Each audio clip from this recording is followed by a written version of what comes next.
هذا الشخص يا سيدي اللي هو ضد اغتصاب المرأة بصفة عامة، انطلاقا من اغتصاب هذه الفتاة في الحافلة. أنا بسأل الآن، كم واحدة اغتصبتها؟ لما كنت أنت كمان شاب ومراهق، قول. ألم تغتصب فتاة؟ أنت بنفسك قلتها لي، أنت بنفسك قلتي لي ذلك، وكنت فخور بمغامرتك بإنجازك الفظيع ده. ألم تغتصب فتاة قبل زواجها بأيام من ابن عمها؟ اعترف اعترف يا مثقف يا علمان يا صاحب ضمير يا صاحب حركة ضمير، اعترف. ألم تغتصبها؟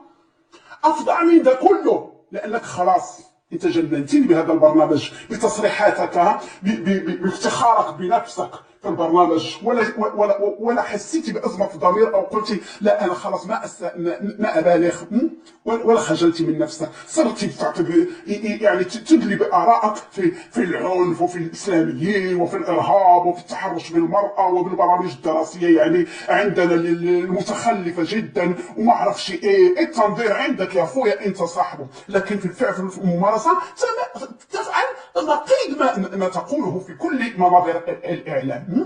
أقول شيء ولا أصمت؟ لا، ما دمت لا تخجل من نفسك ومن تناقضاتك ومن كذبك على الجميع. أنا أقول لك زين المحارم نفسه ألم تمارسه؟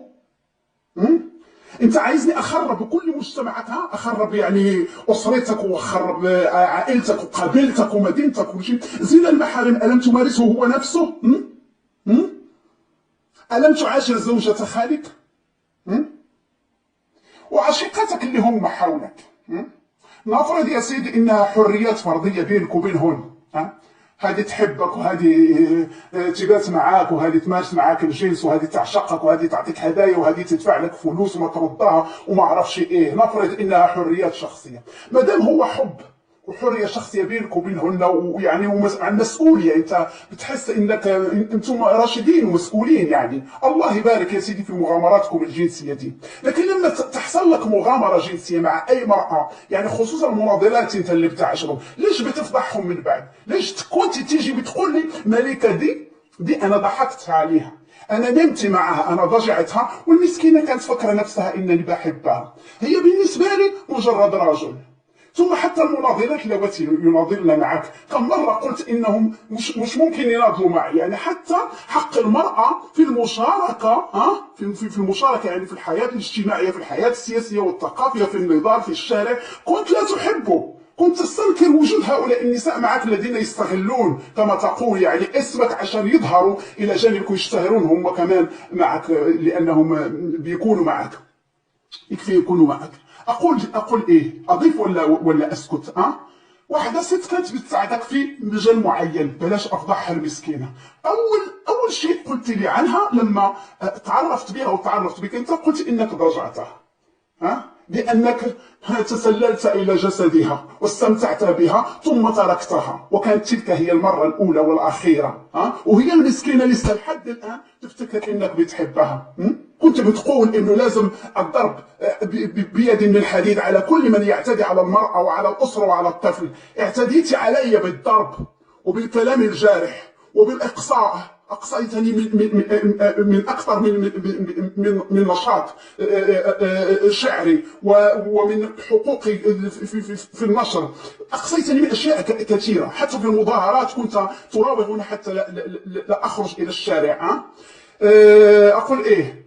ده خلتني يا سيدي انا مصدومه، ما صرت اعرف اقول ايه. يعني العنف ضد الاسره اللي انت بتستنكره، انت مارست العنف ضد اسرتي، خربت بيتي، كنت تتحرش بي ليل نهار حتى مع الفجر كنت تتحرش بي، حتى ان زوجي الملعون ده، طريق الملعون ده هو كمان وصل له خبر، لكن ما كانش راجل، لو كان راجل كان راح لك وخنقك من شرايينك كلها، لكن هو ما كان راجل وانت ما كنت راجل.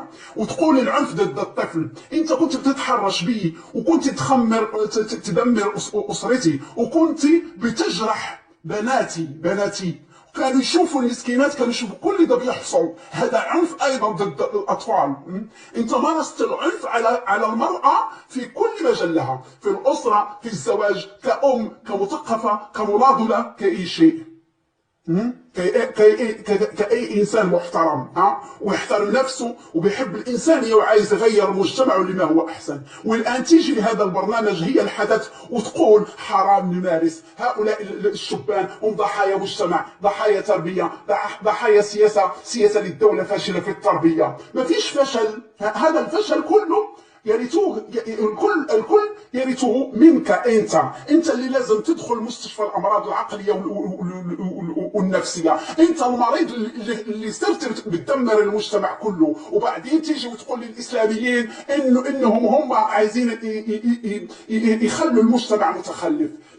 لو كنت انت المثقف العلماني الليبرالي العقلاني هو من يعرقل حركه تقدم المجتمع في الكواليس وبممارساته الدنيئه واللا انسانيه والوحشيه، ازاي هذا المجتمع يتقدم؟ ازاي مشاكله تنحل؟ ازاي يا اخي؟ ازاي؟ لعنه الله عليك وعلى كل من يستضيفك في برنامجه لتواصل اكاذيبك على الجميع.